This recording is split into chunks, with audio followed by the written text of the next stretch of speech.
नमस्कार मित्रांनो, hello health YouTube channel मध्ये आपलं स्वागत आहे.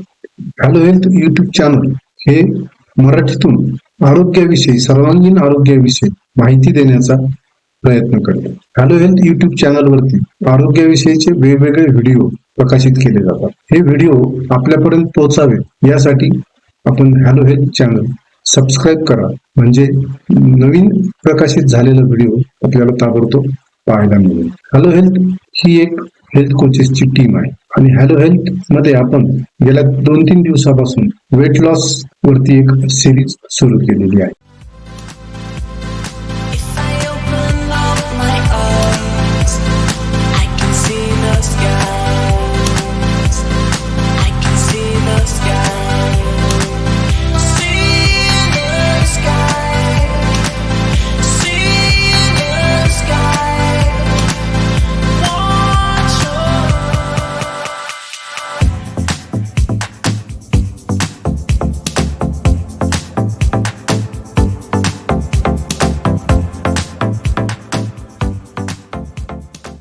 नमस्कार मित्रांनो, आज आपण वेट लॉस सिरीज मधील 4थ्या भागाला सुरुवात करणार आहोत. मागच्या भागात सांगितल्याप्रमाणे आज आपण वेट लॉस साठी आवश्यक असणारा आहार या विषयाकडे वळत आहोत आणि वेट लॉस साठी आहाराचं महत्व फार आहे. फक्त वेट लॉसच नाही तर आपल्या सर्वांगीण आरोग्याच्या दृष्टीने आहाराची फार महत्वाची भूमिका आहे. आपण सोशल मीडिया असेल किंवा इंटरनेट असेल यावरून वेगवेगळ्या आहारांविषयी, वेगवेगळ्या डाएट विषयी माहिती ऐकली असेल, बघितली असेल, कोणी प्रयत्नही केला असेल. उदाहरणार्थ केटो डाएट, इतक्या दिवसात वजन कमी करा, इतक्या दिवसात फिट व्हा. परंतु मित्रांनो, आहार किंवा विशिष्ट नाव दिलं काहीतरी आणि तो आहार घेतला म्हणजे आपल्याला वेट लॉस होईल किंवा आपली हेल्थ गोल्स आपले कम्प्लीट होतील, हा एक गैरसमज आहे. कारण की उदाहरण घेतलं भाऊ की मला एक विशिष्ट प्रकारचा डाएट मी चालू केला आणि तो विशिष्ट प्रकारचा डाएट मी किती दिवस घेऊ शकतो?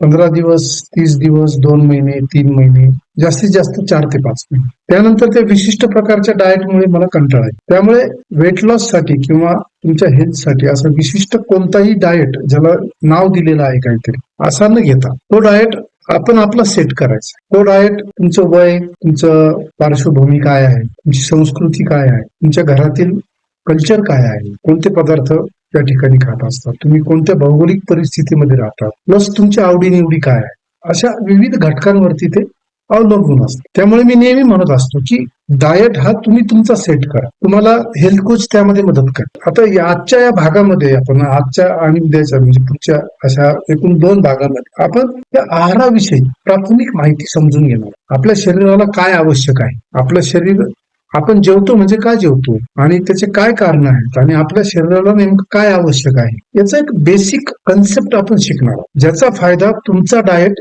तुम्हाला सेट करायला होईल. तुमचे हेल्थ कोच तर तुम्हाला मदत करतीलच, पण या बेसिक गोष्टी आहाराविषयी आपल्याला माहित पाहिजे. म्हणजे जे काही गैरसमज आहेत, वेट लॉस सुरू केला की मग अमुक अमुक खायचं नाही, अमुक अमुक हे कायमसाठी सोडून द्यायचं किंवा हे जास्त प्रमाणात खायचं, यातून काय होतं की एक दिवस एखाद्या विशिष्ट पदार्थाचं क्रेविंग होतं आणि आपण मर्यादेपेक्षा ते जास्त खात असतो. तर माझं असं मत आहे की डाएट हा सस्टेनेबल असावा आणि एन्जॉयबल असावा. तो तुम्ही आयुष्यभर एन्जॉय केला पाहिजे आणि तो कायम टिकला पाहिजे. मी तुम्हाला एक विशिष्ट प्रकारचा डाएट द्यायचा, 2 महिन्याने, 3 महिन्याने तुम्हाला एखादं लग्नाचं निमंत्रण आलं किंवा बर्थडे पार्टीत बोलवलं तर तुम्ही तिथं मी कोचनी सांगितलंय म्हणून मग घरूनच काहीतरी खाऊन जायचं आणि तिथं सांगायचं नाही मी डाएट वरती आता, म्हणजे एन्जॉय नाही करू शकत तुम्ही. तर असं न करता आपल्याला डाएट असा सेट करायचा आहे की लग्नामध्ये गेल्यानंतरही 2 स्वीट खाल्ले पाहिजे, आपण एन्जॉय केलं पाहिजे आणि हाच अवेअरनेस निर्माण व्हावा. यासाठी हे सर्व काही आज आपण ऐकणार आहोत. एकदा डाएट आणि आहाराची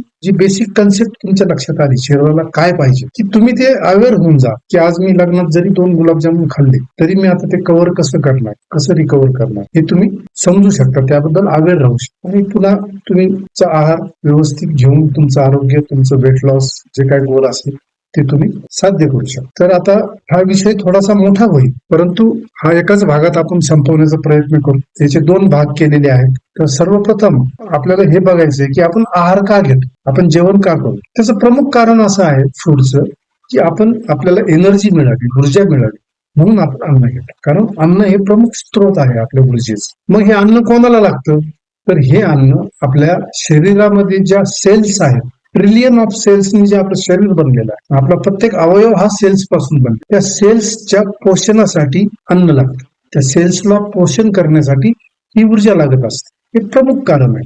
आणि मग म्हणून आपण अन्न घेतो. मग सेल्सला काय लागतं? सेल्स म्हणतं का की आज मला भाकरी द्या, उद्या मला पुरणपोळी द्या, मला वडापाव द्या, असं सेल्स मागतं का? तर नाही. सेल्सला जे घटक लागतात की ज्याला आपण अन्न घटक म्हणतो, ज्याला आपण न्यूट्रियंट्स म्हणतो, हे न्यूट्रियंट्स सेलला लागतात आणि त्याचा उपयोग करून सेल त्याचा वाढ, त्याचा विकास, त्याचं कार्य हे चालू असतं. हे न्यूट्रियंट्स कोणते? तर हे 2 प्रकारचे न्यूट्रियंट्स आहेत. ते जास्त प्रमाणात लागतात त्याला मॅक्रो न्यूट्रियंट्स म्हणतात, जे कमी प्रमाणात लागतात त्याला मायक्रो न्यूट्रियंट्स असं. तर तुम्ही बघू शकता की न्यूट्रियंट्स 2 प्रकार, मॅक्रो न्यूट्रियंट्स आणि मायक्रो न्यूट्रियंट्स. तर आपल्या शरीराला पाहिजे असतात न्यूट्रियंट्स, त्यासाठी आपण घेतो अन्न, आणि ते आहेत 2 प्रकारचे, मॅक्रो आणि मायक्रो.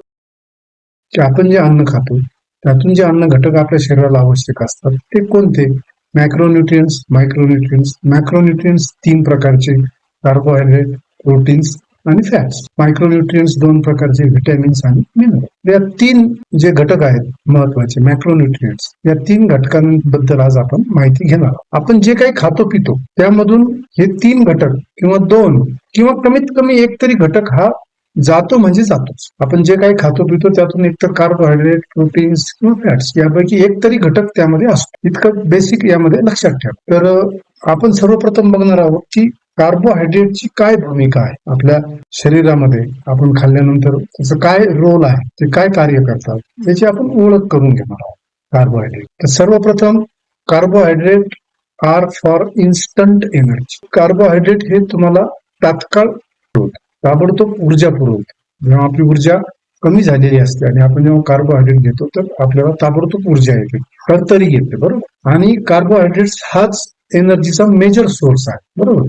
कार्बोहायड्रेट काय होतं शरीरामध्ये जाऊन, शरीरामध्ये गेल्यानंतर कार्बोहायड्रेटचं ग्लुकोजमध्ये रूपांतर. तर एवढा हा कार्बोहायड्रेटचा रोल आहे. सर्वात महत्वाचं म्हणजे इन्स्टंट एनर्जी सोर्स म्हणून कार्बोहायड्रेट काम करत असते. कार्बोहायड्रेट कशा कशात आहे? म्हणजे आपण भाकरी खातो, पोळी खातो, त्यामध्ये फळांमध्ये, भाजीपाल्यामध्ये कार्बोहायड्रेट कमी जास्त प्रमाणामध्ये, बरेच अनेक अन्न घटकामध्ये ते असतं कार्बोहायड्रेट. तर कार्बोहायड्रेट हा इन्स्टंट एनर्जी सोर्स आहे, इतकं लक्षात ठेवायचं. आता पुढचा घटक आहे प्रोटीन. प्रोटीनचा काय रोल आहे? प्रोटीन बद्दल बरेच गैरसमज आहे, परंतु आता हा रोल बघितल्यानंतर आपल्या लक्षात येईल की सर्वात महत्वाचा अन्न घटक आपल्या आहारातला कोणता आहे, आपल्या शरीराला आवश्यक असलेला कोणता आहे, तर तो प्रोटीन आहे. कसा? ते आपण आता त्याचा रोल बघितल्यानंतर आपल्या लक्षात. सगळ्यात पहिला role, important for growth and repairing of muscles, bones and tissues.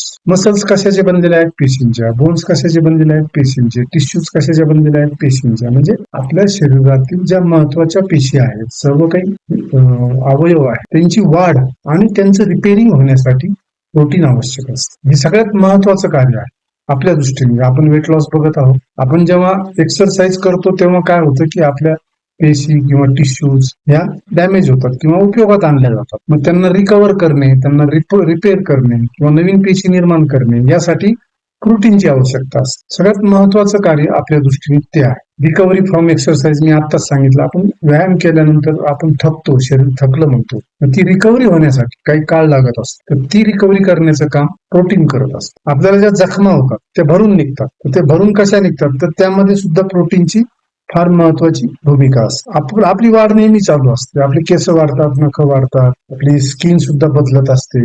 तर ही जी वाढ आहे यासाठी सुद्धा प्रोटीन आवश्यक आहे. आपलं जे पचन आहे आणि ऊर्जा निर्माण करण्याचं काम प्रोटीन करत असतं. प्रोटीन्स हे आपल्या शरीरात गेल्यानंतर एक, जसं कार्बोहायड्रेट्स हे ग्लुकोज मध्ये कन्वर्ट होतात, तसं प्रोटीन्स हे अमिनो ऍसिड्स मध्ये कन्वर्ट. जर तुम्ही प्रोटीन घेतलं नाही आहारातून आणि प्रोटीन जर कमी पडलं शरीरामध्ये, तर तुम्हाला काय होऊ शकतं? तर तुमची भूक वाढेल, वारंवार भूक लागेल. कारण की कार्बोहायड्रेट हा इन्स्टंट सोर्स आहे आणि तुम्ही कार्बोहायड्रेट घेतल्यानंतर तो ताबडतोब उपयोगात आणला जाईल आणि काही वेळाने परत तुम्हाला भूक लागेल, शरीर परत न्यूट्रियंट्स मागेल, पुन्हा पोषक घटक मागेल, परत तुम्ही काहीतरी खाल. तर ही जी भूक नियंत्रित करण्याचं काम प्रोटीन करत असतं. त्यामुळे प्रोटीन जर नाही खाल्लं तर तुम्हाला वारंवार भूक लागेल. तुमचं मसल मास किंवा तुमची जी शक्ती आहे, स्ट्रेंथ आहे, ती कमी होईल. जर प्रोटीन तुम्ही नाही खाल्लं तर मसल डेव्हलप होणार नाही, मसल कमी होत जातील आणि तुमची स्ट्रेंथ कमी होईल. हाडांची जी डेन्सिटी आहे ती कमी होईल, म्हणजे हाडं ठिसूळ व्हायला लागतील. प्रोटीन जर घेतलं नाही, रात्रीच्या वेळेला भूक लागणे किंवा वारंवार भूक लागणे, ज्याला आपण क्रेविंग म्हणतो, अशी लक्षणं तुमच्यामध्ये प्रोटीन न घेतल्यास दिसून येतील. तुमचं मेटाबॉलिझम आहे आणि फॅट बर्निंग. मेटाबॉलिझम ज्याचं चांगलं त्याचं फॅट बर्निंग चांगलं, म्हणजे त्या सोबत चालणाऱ्या प्रक्रिया आहे. मेटाबॉलिझम मध्ये तुमच्या एनर्जी खर्च होते, मग लागलेली एनर्जी तुमच्या स्टोर्ड फॅट मधून यूज केली जाते आणि फॅट बर्न होतात. ही सोबत चालणारी प्रक्रिया आहे. जर प्रोटीनच नाही घेतली तुम्ही तर मेटाबॉलिझम स्लो होईल आणि पर्यायाने तुमचं फॅट बर्निंग सुद्धा कमी होईल. फक्त तुमचे मसल लॉस व्हायला सुरुवात. आणि प्रोटीन घेतलं नाही तर unhealthy weight loss, weight gain होईल. म्हणजे काय होईल की मसल ग्रो होण्याऐवजी तुमच्या शरीरामध्ये परत फॅट वाढायला सुरुवात होईल. प्रोटीन घेतलं नाही तर तुम्ही म्हणजे आहात त्यापेक्षा वयस्कर दिसायला सुरुवात. कोणाकोणाला बघा असं डोळ्याभोवती काळे रिंग दिसतात किंवा चेहरा एकदम असा वयस्कर दिसायला लागतो, स्किन लूज पडायला लागते, वयस्कर दिसायला लागतो तो आहे त्यापेक्षा. त्याचं कारण असतं की प्रोटीनची कमतरता आहे आहारामध्ये. अनेक कारण असू शकतात, त्यापैकी एक प्रोटीन जर कमी असेल तर हे लक्षणं तुम्हाला दिसू लागतात. प्रोटीन जर तुम्ही योग्य प्रमाणात नाही घेतलं, तुमच्या जखमा ज्या आहेत त्या वेळेवरती भरणार नाहीत. तर हे आहे प्रोटीनचं महत्व. आता पुढचा महत्वाचा अन्न घटक म्हणजे रोल ऑफ फॅट, चरबी, की जे आपण वेट लॉस सुरू केल्यानंतर नाही आता मला फॅट शिवाय मला आहार घ्यायचा, तर असं चालणार नाही. फॅट सुद्धा तितकाच महत्वाचा आहे जितका कार्बोहायड्रेट आणि प्रोटीन तुमच्या आहारात नाही. त्यामुळे बॅलन्स इज द की. संतुलन हाच पर्याय आहे. त्यामुळे हे धर ते सोड, हे धर ते सोड असं करून चालणार. तुम्हाला हे सर्व घटक जे मॅक्रोन्युट्रिएंट्स मी आता सांगितले, हा तिसरा फॅट, हा सुद्धा घ्यावा लागणार आहे फॅट लॉस जर्नीमध्ये. परंतु तो योग्य प्रकारे हेल्थ कोचेसच्या गायडन्स मध्ये कोणतं फॅट घ्यायचं, कोणतं टाळायचं, याचा अवेअरनेस तुम्हाला हेल्थ कोच कडून मिळू शकेल. आता आपण फॅटचा रोल काय आहे आपल्या शरीरामध्ये ते बघूया. फॅट किती महत्वाचे आहे हे आपण बघूया. हा प्राणी तुम्ही बघत असाल, त्याच्या पाठीवरती जो उंचवटा दिसतो तो म्हणजे त्याच्या शरीरातलं फॅट आहे, स्टोर्ड एनर्जी आहे. जेव्हा केव्हा त्याला काही मिळणार नाही खायला, तेव्हा ती एनर्जी उपयोगात आणली जाईल आणि तो जगेल. तर फॅटचा रोल काय आहे तर stored energy for later use. जेव्हा केव्हा मला काही खायला मिळणार नाही तेव्हा शरीराने ती रचना करून ठेवलेली आहे की उपासमार न होता शरीराला ऊर्जा मिळावी, ती स्टोर्ड फॅट मधून ती ऊर्जा पुरवली जाते. आपले जे ऑर्गन्स आहेत, आपण बघितलं असं ऑर्गन्स भोवती चरबी असते, तर एक संरक्षण कव्हर आहे. जेव्हा केव्हा काही मार लागेल तर अगोदर चरबीला डॅमेज होईल,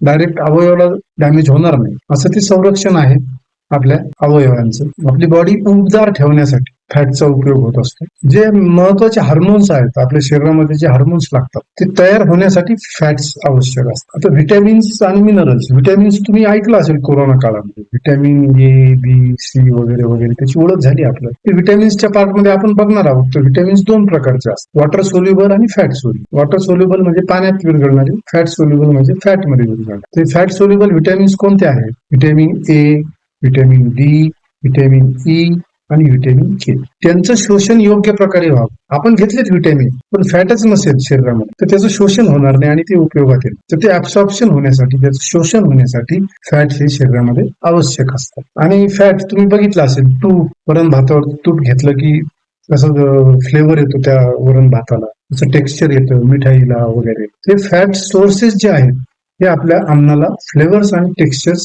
ऍड करत असतात. हा आपल्या शरीरापेक्षा एक वेगळा त्याचा रोल आहे की आपल्या अन्न पदार्थांना एक विशिष्ट टेक्स्चर आणि फ्लेवर देण्याचं काम हे फॅट्स करत असतात. फॅट जसं कार्बोहायड्रेट्स जे आहेत हे ग्लुकोज मध्ये कन्वर्ट होतात, प्रोटीन्स हे अमायनो ऍसिड्स मध्ये कन्वर्ट होतात, तसं जे फॅट्स आपण घेतो ते फॅटी ऍसिड्स मध्ये, ओमेगा 3 आणि ओमेगा 6. तर ऐकून घ्या, त्याला काय असं फार डीप जाण्याची गरज नाही, फक्त ते फॅटी ऍसिड मध्ये कन्वर्ट होऊन आपल्या शरीरामध्ये उपयोगात आणले जातात. तर असा हा आजचा टॉपिक. आज आपण मॅक्रोन्युट्रिएंट्स बद्दल माहिती घेतली. तुम्ही बघितलं असेल कार्बोहायड्रेट, प्रोटीन आणि फॅट्स हे 3 मॅक्रोन्युट्रिएंट्स आपल्या शरीराला आवश्यकच आहे आणि ते त्यातलं कोणतंही कमी करून चालणार नाही. Balance is the key. Carbohydrates हे तुम्हाला इन्स्टंट एनर्जी देतात, प्रोटीन हे तुमच्या केसाच्या वाढीपासून तर एकदम पचन वगैरे अशा महत्वाच्या कार्यांमध्ये प्रोटीन आवश्यक आहे. फॅट्स सुद्धा तितकेच महत्वाचे आहेत. त्यामुळे कोणताही अन्न घटक कमी करून किंवा पूर्णपणे टाळून तुम्ही तुमचं हेल्थ गोल किंवा वेट लॉस जर्नी करू शकत नाही, हे त्यामागचं बेसिक आहे. तर कार्बोहायड्रेटचे सोर्स मी सांगितले, ज्वारी, बाजरी, भात, भाजी, फ्रुट्स, हे जे पदार्थ आपण नियमित खातो त्यामध्ये कार्बोहायड्रेट्स असतात. प्रोटीन कशात असतं तर प्रोटीन तुमचं मूग, कडधान्य, अंडी, मच्छी, मटन, चिकन यामधून प्रोटीन तुम्हाला मिळत असतं. फॅट्स कशातून मिळत असतात तर तेल बिया, ड्रायफ्रूट यासारखे तुम्ही तळलेले पदार्थ खाता त्यातूनही फॅट जातात. मग चांगलं फॅट, वाईट फॅट हा पुढचा भाग आहे. हे सोर्सेस आहे. तुम्ही जर यादी केली, तुम्ही 24 तासामध्ये काय खाल्लं त्याची यादी करायची. मी भाकरी खाल्ली, हे खाल्लं, ते खाल्लं, तर तुमच्या असं लक्षात येईल की आपण जास्तीत जास्त कार्बोहायड्रेट्स खातोय. आपल्या आहारामध्ये कार्बोहायड्रेट्स जास्त आहे, चांगले फॅट्स कमी आहे, प्रोटीन्स मिसिंग आहे, असं लक्षात येईल तुमच्या. आणि मग हे जे तुम्हाला अवेअरनेस तोच पाहिजे आपल्याला, की आपल्याला बॅलन्स ठेवायचा आहे. कार्बोहायड्रेट पण बॅलन्स मध्ये घ्यायचे, प्रोटीन्स पण बॅलन्स मध्ये घ्यायचे आणि फॅट्स पण बॅलन्स मध्ये घ्यायचे. आणि तुम्ही तो डाएट ठरवायचा आहे, मी कसा घ्यायचा. त्यासाठी तुम्हाला हेल्थ कोच तुमचा मदत करेलच, की तुम्ही प्रोटीनची गरज कशी पूर्ण करायची, तुम्ही व्हेजिटेरियन आहात, नॉन व्हेजिटेरियन आहात, फॅट्सची गरज कशी पूर्ण करायची, कार्बोहायड्रेट आवश्यक असलेले कसे घ्यायचे, तर हे तुम्ही तुमचा डाएट सेट करायचा. म्हणूनच मी म्हणत असतो की ही सिरीज ऐकल्यानंतर तुम्हीच तुमचे कोच होणार आहे. तर आज आपण मॅक्रोन्यूट्रियंट्सची ओळख करून घेतली. पुढच्या भागामध्ये आपण मायक्रोन्यूट्रियंट्सची ओळख करून घेऊ. यापूर्वीच्या भागांमध्ये आपण फॅट आणि वेट लॉस मधला फरक समजून घेतला. त्यानंतर फॅट गेन कसं होतं ते समजून घेतलं. नंतर कॅलरी डेफिसिट कसं आवश्यक आहे फॅट लॉस साठी, त्यासाठी एक्सरसाइज कशी आवश्यक आहे हे आपण बघितलं.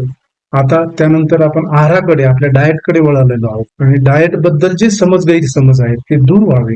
तुम्हाला एक जागरूकता निर्माण व्हावी, एक अवेअरनेस यावा की आहार मला कोणता घ्यायचा आहे, मला कोणता सूट आहार होतो. आणि कार्बोहायड्रेट शरीराला काय पाहिजे तर कार्बोहायड्रेट्स पाहिजे, प्रोटीन्स पाहिजे, चांगले फॅट्स पाहिजे. अवेअरनेस तुमच्यात निर्माण व्हावा. तुम्ही स्वतः तुमच्या आवडीचा एक आहार सेट करावा की जो सस्टेनेबल असेल, कायम असेल, जो एन्जॉयबल असेल. या उद्देशाने आजचा हा पार्ट आपण पूर्ण केलेला आहे. पुढच्या भागामध्ये आपण मिनरल्स आणि व्हिटॅमिन्स याबद्दल ओळख करून घेणार आहोत. Thank you very